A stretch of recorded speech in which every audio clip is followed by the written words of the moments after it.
ابو اسامہ نے بیان کیا، ان سے برید بن عبداللہ نے، ان سے ابو بردہ نے، اور ان سے ابو موسیٰ اشعری رضی اللہ عنہ نے کہ نبی کریم صلی اللہ علیہ وسلم نے فرمایا، مسلمانوں کی اور یہود و نصارہ کی مثال ایسی ہے کہ ایک شخص نے چند آدمیوں کو مزدور کیا کہ یہ سب اس کا ایک کام صبح سے رات تک مقررہ اجرت پر کریں۔ چنانچہ کچھ لوگوں نے یہ کام دوپہر تک کیا، پھر کہنے لگے کہ ہمیں تمہاری اس مزدوری کی ضرورت نہیں ہے جو تم نے ہم سے طے کی ہے، بلکہ جو کام ہم نے کر دیا وہ بھی غلط رہا۔ اس پر اس شخص نے کہا کہ ایسا نہ کرو، اپنا کام پورا کر لو اور اپنی پوری مزدوری لے جاؤ، لیکن انہوں نے انکار کر دیا اور کام چھوڑ کر چلے گئے۔ آخر اس نے دوسرے مزدور لگائے اور ان سے کہا کہ باقی دن پورا کر لو تو میں تمہیں وہی مزدوری دوں گا جو پہلے مزدوروں سے طے کی تھی۔ چنانچہ انہوں نے کام شروع کیا، لیکن عصر کی نماز کا وقت آیا تو انہوں نے بھی یہی کہا کہ ہم نے جو تمہارا کام کر دیا ہے وہ بالکل بیکار رہا، وہ مزدوری بھی تم اپنے پاس ہی رکھو جو تم نے ہم سے طے کی تھی۔ اس شخص نے ان کو سمجھایا کہ اپنا باقی کام پورا کر لو، دن بھی اب تھوڑا ہی باقی رہ گیا ہے، لیکن وہ نہ مانے۔ آخر اس شخص نے دوسرے مزدور لگائے کہ یہ دن کا جو حصہ باقی رہ گیا ہے اس میں یہ کام کر دیں۔ چنانچہ ان لوگوں نے سورج غروب ہونے تک دن کے بقیہ حصے میں کام پورا کیا، اور پہلے اور دوسرے مزدوروں کی مزدوری بھی سب انہی کو ملی۔ تو مسلمانوں کی اور اس نور کی جس کو انہوں نے قبول کیا یہی مثال ہے۔ صحیح بخاری حدیث نمبر 2271۔ سالم بن عبداللہ نے بیان کیا، ان سے عبداللہ بن عمر رضی اللہ عنہ نے بیان کیا کہ میں نے نبی کریم صلی اللہ علیہ وسلم سے سنا، آپ صلی اللہ علیہ وسلم نے فرمایا کہ پہلی امت کے 3 آدمی کہیں سفر میں جا رہے تھے۔ رات ہونے پر رات گزارنے کے لیے انہوں نے ایک پہاڑ کے غار میں پناہ لی اور اس میں اندر داخل ہو گئے۔ اتنے میں پہاڑ سے ایک چٹان لڑکی اور اس نے غار کا منہ بند کر دیا۔ سب نے کہا کہ اب اس غار سے تمہیں کوئی چیز نکالنے والی نہیں سوائے اس کے کہ تم سب اپنے سب سے زیادہ اچھے عمل کو یاد کر کے اللہ تعالیٰ سے دعا کرو۔ اس پر ان میں سے ایک شخص نے اپنی دعا شروع کی کہ اے اللہ، میرے ماں باپ بہت بوڑھے تھے اور میں روزانہ ان سے پہلے گھر میں کسی کو بھی دودھ نہیں پلاتا تھا، نہ اپنے بال بچوں کو اور نہ اپنے غلام وغیرہ کو۔ ایک دن مجھے ایک چیز کی تلاش میں رات ہو گئی اور جب میں گھر واپس ہوا تو وہ میرے ماں باپ سو چکے تھے۔ پھر میں نے ان کے لیے شام کا دودھ نکالا، جب ان کے پاس لایا تو وہ سوئے ہوئے تھے۔ مجھے یہ بات ہرگز اچھی معلوم نہیں ہوئی کہ ان سے پہلے اپنے بال بچوں یا اپنے کسی غلام کو دودھ پلاؤں، اس لیے میں ان کے سرہانے کھڑا رہا۔ دودھ کا پیالہ میرے ہاتھ میں تھا اور میں ان کے جاگنے کا انتظار کر رہا تھا، یہاں تک کہ صبح ہو گئی۔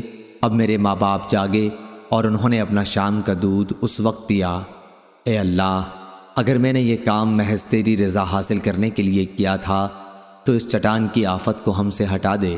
اس دعا کے نتیجے میں وہ غار تھوڑا سا کھل گیا، مگر نکلنا اب بھی ممکن نہ تھا۔ رسول کریم صلی اللہ علیہ وسلم نے فرمایا کہ پھر دوسرے نے دعا کی، اے اللہ، میرے چچا کی ایک لڑکی تھی جو سب سے زیادہ مجھے محبوب تھی، میں نے اس کے ساتھ برا کام کرنا چاہا لیکن اس نے نہ مانا۔ اسی زمانے میں 1 سال قحط پڑا تو وہ میرے پاس آئی، میں نے اسے 120 دینار اس شرط پر دیے کہ وہ خلوت میں مجھ سے برا کام کرائے، چنانچہ وہ راضی ہو گئی۔ اب میں اس پر قابو پا چکا تھا، لیکن اس نے کہا کہ تمہارے لیے میں جائز نہیں کرتی کہ اس مہر کو تم حق کے بغیر توڑو۔ یہ سن کر میں اپنے برے ارادے سے باز آ گیا اور وہاں سے چلا آیا، حالانکہ وہ مجھے سب سے بڑھ کر محبوب تھی، اور میں نے اپنا دیا ہوا سونا بھی واپس نہیں لیا۔ اے اللہ، اگر یہ کام میں نے صرف تیری رضا کے لیے کیا تھا تو ہماری اس مصیبت کو دور کر دے۔ چنانچہ چٹان ذرا سی اور کھسکی، لیکن اب بھی اس سے باہر نہیں نکلا جا سکتا تھا۔ نبی کریم صلی اللہ علیہ وسلم نے فرمایا، اور تیسرے شخص نے دعا کی، اے اللہ، میں نے چند مزدور کیے تھے، پھر سب کو ان کی مزدوری پوری دے دی، مگر ایک مزدور ایسا نکلا کہ وہ اپنی مزدوری ہی چھوڑ گیا۔ میں نے اس کی مزدوری کو کاروبار میں لگا دیا اور بہت کچھ نفع حاصل ہو گیا۔ پھر کچھ دنوں کے بعد وہی مزدور میرے پاس آیا اور کہنے لگا، اللہ کے بندے، مجھے میری مزدوری دے دے۔ میں نے کہا، یہ جو کچھ تو دیکھ رہا ہے، اونٹ، گائے، بکری اور غلام، یہ سب تمہاری مزدوری ہی ہے۔ وہ کہنے لگا، اللہ کے بندے، مجھ سے مذاق نہ کر۔ میں نے کہا، میں مذاق نہیں کرتا۔ چنانچہ اس شخص نے سب کچھ لیا اور اپنے ساتھ لے گیا۔ ایک چیز بھی اس میں سے باقی نہیں چھوڑی۔ تو اے اللہ، اگر میں نے یہ سب کچھ تیری رضامندی حاصل کرنے کے لیے کیا تھا تو ہماری اس مصیبت کو دور کر دے۔ چنانچہ وہ چٹان ہٹ گئی اور وہ سب باہر نکل کر چلے گئے۔ صحیح بخاری حدیث نمبر 2272۔ اعمش نے بیان کیا، ان سے شفیق نے اور ان سے ابو مسعود انصاری رضی اللہ عنہ نے کہ رسول کریم صلی اللہ علیہ وسلم نے جب ہمیں صدقہ کرنے کا حکم دیا تو بعض لوگ بازاروں میں جا کر بوجھ اٹھاتے، جن سے ایک مد مزدوری ملتی، وہ اس میں سے بھی صدقہ کرتے۔ آج ان میں سے کسی کے پاس لاکھ درہم یا دینار موجود ہیں۔ شفیق نے کہا، ہمارا خیال ہے کہ ابو مسعود رضی اللہ عنہ نے کسی سے اپنے ہی تئیں مراد لیا تھا۔ صحیح بخاری حدیث نمبر 2273۔ عبد الواحد بن زیاد نے بیان کیا، ان سے معمر نے بیان کیا، ان سے ابن طاؤس نے، ان سے ان کے باپ نے، اور ان سے ابن عباس رضی اللہ عنہ نے کہ نبی کریم صلی اللہ علیہ وسلم نے تجارتی قافلوں سے منڈی سے آگے جا کر ملاقات کرنے سے منع فرمایا تھا، اور یہ کہ شہری دیہاتی کا مال نہ بیچیں۔ میں نے پوچھا، اے ابن عباس رضی اللہ عنہ، شہری دیہاتی کا مال نہ بیچیں کا کیا مطلب ہے؟ انہوں نے فرمایا کہ مراد یہ ہے کہ ان کے دلال نہ بنیں۔ صحیح بخاری حدیث نمبر 2274۔ خباب بن ارت رضی اللہ عنہ نے بیان کیا، انہوں نے کہا کہ میں لوہار تھا، میں نے عاص بن وائل مشرک کا کام کیا۔ جب میری بہت سی مزدوری اس کے سر چڑھ گئی تو میں اس کے پاس تقاضا کرنے آیا۔ وہ کہنے لگا کہ خدا کی قسم، میں تمہاری مزدوری اس وقت تک نہیں دوں گا جب تک محمد صلی اللہ علیہ وسلم سے نہ پھر جاؤ۔ میں نے کہا، خدا کی قسم، یہ تو اس وقت تک بھی نہ ہوگا جب تو مر کے دوبارہ زندہ ہوگا۔ اس نے کہا، کیا میں مرنے کے بعد پھر دوبارہ زندہ کیا جاؤں گا؟ میں نے کہا کہ ہاں۔ اس پر وہ بولا، پھر کیا ہے؟ وہیں میرے پاس مال اور اولاد ہوگی اور وہیں میں تمہارا قرض ادا کر دوں گا۔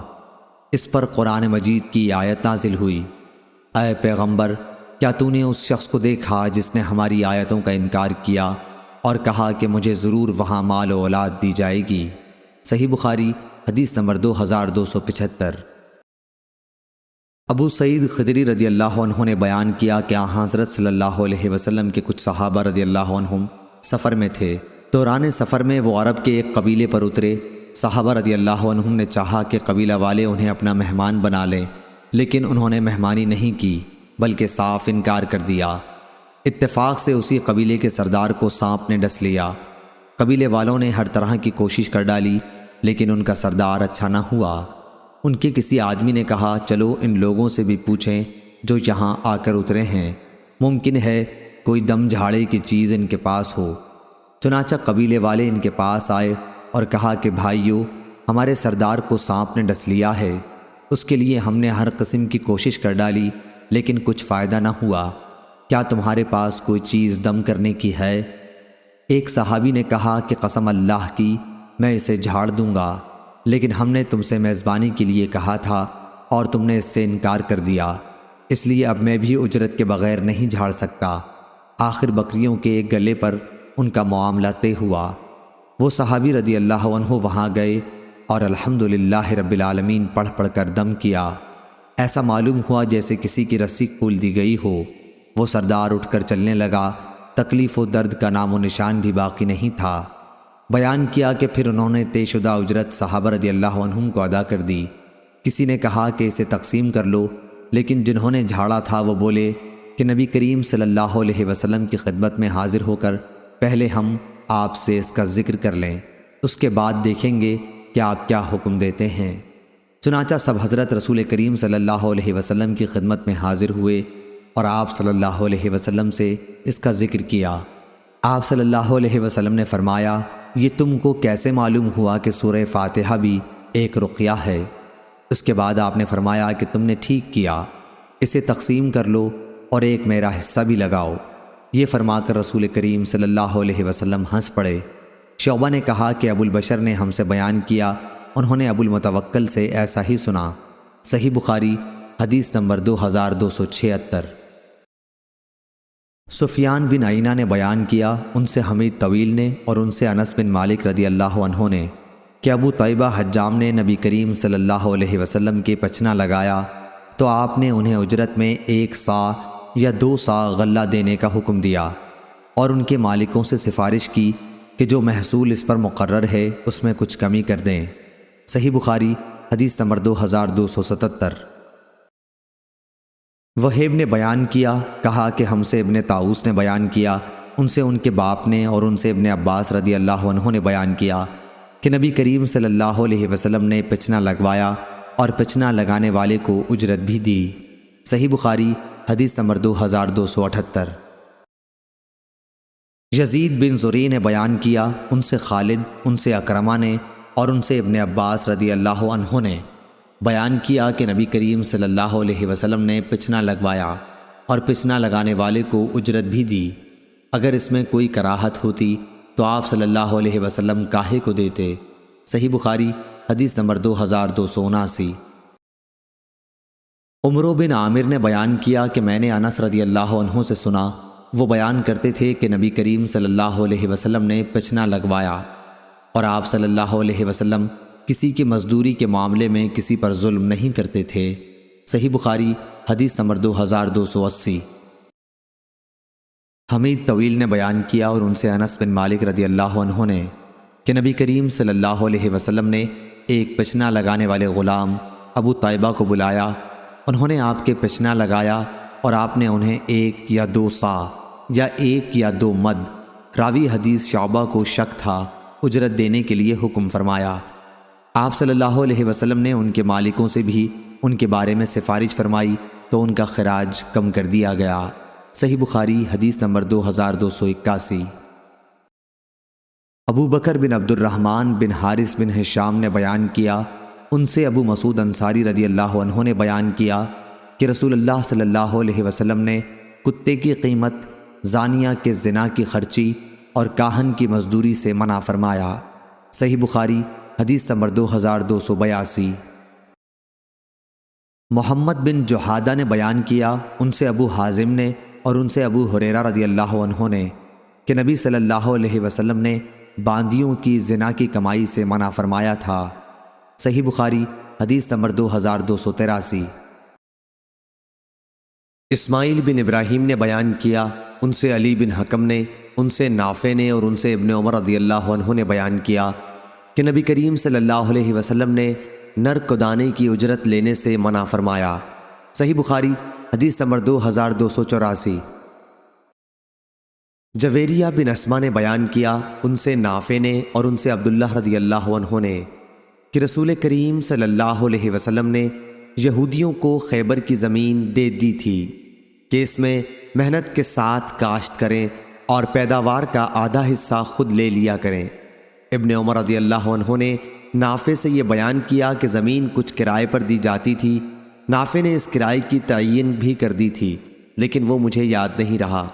صحیح بخاری حدیث نمبر 2285۔ اور رافع بن خدیج رضی اللہ عنہ نے بیان کیا کہ نبی کریم صلی اللہ علیہ وسلم نے زمینوں کو کرائے پر دینے سے منع فرمایا تھا۔ اور عبید اللہ نے نافع سے بیان کیا اور ان سے ابن عمر رضی اللہ عنہ نے کہ خیبر کے یہودیوں کے ساتھ وہاں کی زمین کا معاملہ برابر چلتا رہا، یہاں تک کہ حضرت عمر رضی اللہ عنہ نے انہیں جلا وطن کر دیا۔ صحیح بخاری حدیث نمبر 2286۔